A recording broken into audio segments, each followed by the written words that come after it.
I have no clue if this is gonna work.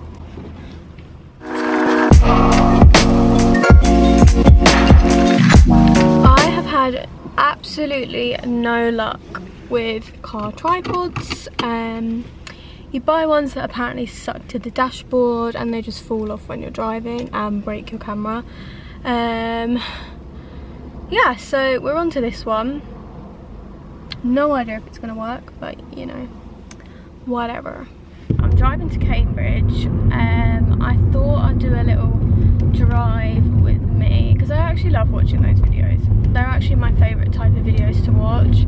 I'm not gonna stop and have food, I don't think, because I'm actually on a bit of a diet at the moment, and normally when you do a drive with me style video you stop at somewhere like a McDonald's drive-through, and that's not really gonna aid my weight loss, so we're gonna stay from that. Oh my god, a dead mouse or squirrel, I don't know what that was, it was disgusting either way. I look like I'm driving a friggin' truck. Why does my steering wheel look so big? So yeah, like I said, I'm driving to Cambridge. We're gonna have a little chat. I don't really know exactly what to do with this drive with me. Like, I know some people do like a little playlist style video and some people just chat. I feel like I have things that I want to chat about, but at the same time, is that interesting? I literally have no idea. The thing with this tripod is that it's just slowly drifting off every few moments, which is rather annoying. Do you know what really bothers me as a driver? When you can see someone behind you and they're clearly not concentrating on the roads. That does give me a slight little fright. Okay, let's firstly talk about people driving in their car with masks on. I get it if you're maybe driving and there's someone vulnerable in the car, or you've actually got coronavirus, but you see so many people driving around with masks on. It's like, you're not going to catch coronavirus in your car on your own, you know? Like, just put it on when you get to your destination. I don't really understand. Like, surely if you're going to be sitting wearing a mask in your car, then that person's going to be sitting wearing a mask in their home on their own, right? I don't know, I really don't understand it, if I'm honest. Like, I would always wear a mask in a shop now, or any sort of like space where you have to. Obviously I'm going to follow the rules, but I don't remember there ever being a guideline that you should wear a mask while you're in your car. Unless I'm missing something, I don't know. So yeah, masks in cars. No idea. I'll leave a little poll in the corner. Wait, can you even do that on YouTube anymore? Let me know if you wear a mask in your car and your reason, because I would be interested to know. So I thought, seeing as we're driving, I could maybe talk about like my experience as a driver, learning to drive, all of that stuff. So I started to learn to drive pretty much as soon as I turned 17. I was desperate to drive. I had always saved birthday money. My parents had always saved money that I was given when I was younger and put it into like a savings account for me, and that is how I got my first car. So I used the money from that, which is such a good idea. It's 100% something I will do for my children. I'm so grateful that my parents, massive pothole. So glad that my parents did that for me, because without that I would have had the shittest car going, basically. And like, there's nothing wrong with like having a little shitty car as your first car, because loads of people do. And you know, you only need it a few years, don't you? Sorry, I'm not speaking because I'm trying to get on the A14 and it's really stressing me out. Fuck me, trying to get killed. Right, so yes, as I was saying, my first car was a little Fiat 500, a little white one.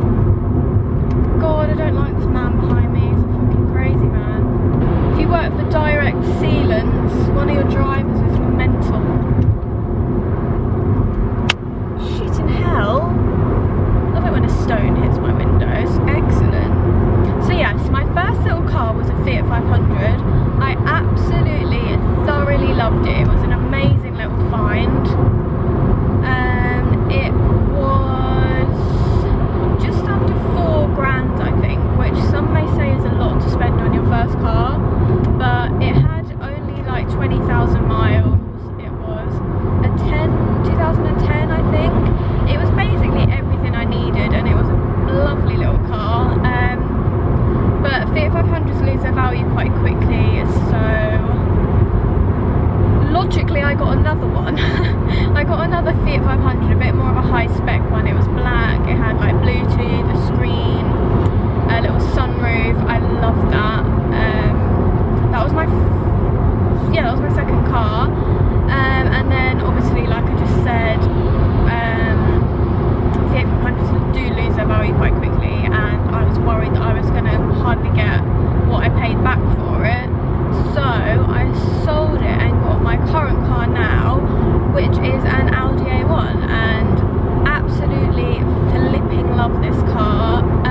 definitely won't be like for a good 3 years, will be another Audi, unless I become miraculously rich and then I'll get a Ferrari or something. But yeah, I love my Audi.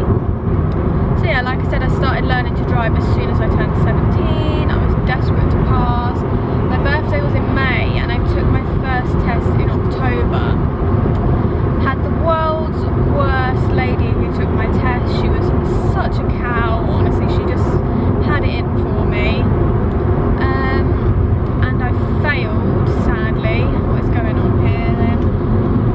I failed. Why did I fail? Oh yeah, so what is going on? Just get in your lane. I hate people that do this. Right, anyway, so yes, I failed my test because I was driving on my side of the road and there was a parked vehicle on my side of the road, so I stopped and the person that was coming the opposite way flashed me to go, so I like went to go around the car.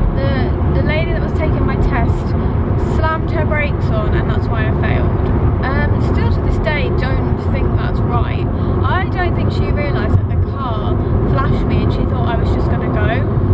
So that's probably why I failed that test, which is kind of shitty to be honest. Second test, had her again, failed again just because I was so nervous because I had her and I didn't like her. Third test, had this really, really cute little man. He was so nice and chatty, but I messed up admittedly and failed. Then my fourth test, I had, yeah, it took me 4 times to pass my driving test by the way. Fourth test, I had the bitch lady and drove perfectly and she passed me. And she actually had the cheek to say to me, oh, is this your first test? You're a really good driver. I thought, little do you know you failed me bloody twice already, love, but thanks.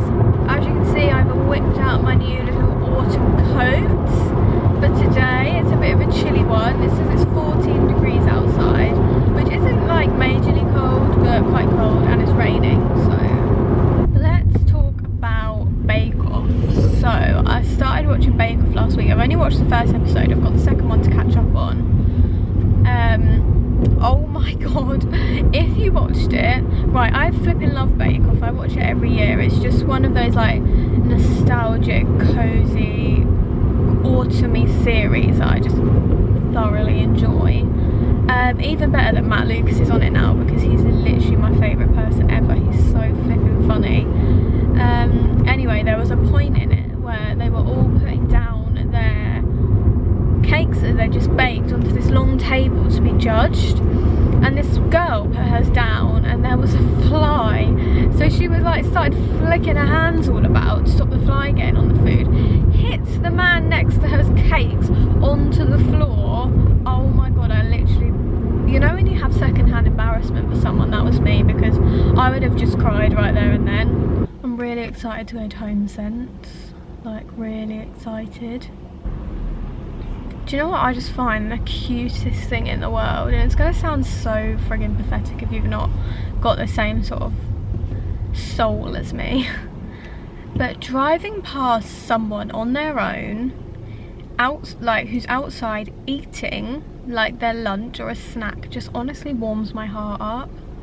Sounds absolutely pathetic and stupid, but it's just the cutest thing ever. Like, they have no idea that he doesn't look very happy, but they just have no idea that you're looking at them. They are just innocently enjoying their lunch, you know, maybe like 5 minutes before they were like, oh, feeling a little bit peckish, I think I should have something to eat. They just whip out their little sandwich that they made earlier. I just think it's so cute. It sounds so stupid, but that's just the sort of person I am. Hello. Okay, so like 2 weeks ago I was queuing outside the post office because there's only allowed like 2 people in the shop at a time, and I was standing next to this housing agent thing, and I was just peering inside and I could see this man who obviously worked there sitting at his desk. He had his sandwich open and he was putting in crisps into his sandwich, like making a crisp sandwich, and it was honestly just the cutest thing I'd ever seen in my life. Like, I actually had to hold back the tears, I'm not gonna lie. Hello, just arrived. Only took me an hour and 22 minutes to actually get here, get parked, because since when? Oh my god, that can bend. Because Cambridge is literally the most ridiculous city ever. I was waiting in the queues getting a car park for literally 40 minutes, but it paid off because I got a nice little space, so I'm gonna go. But thank you so much for watching this video. It's been a real rambly weird one, but I hope you enjoyed it either way, and I will see you in my next video. Bye.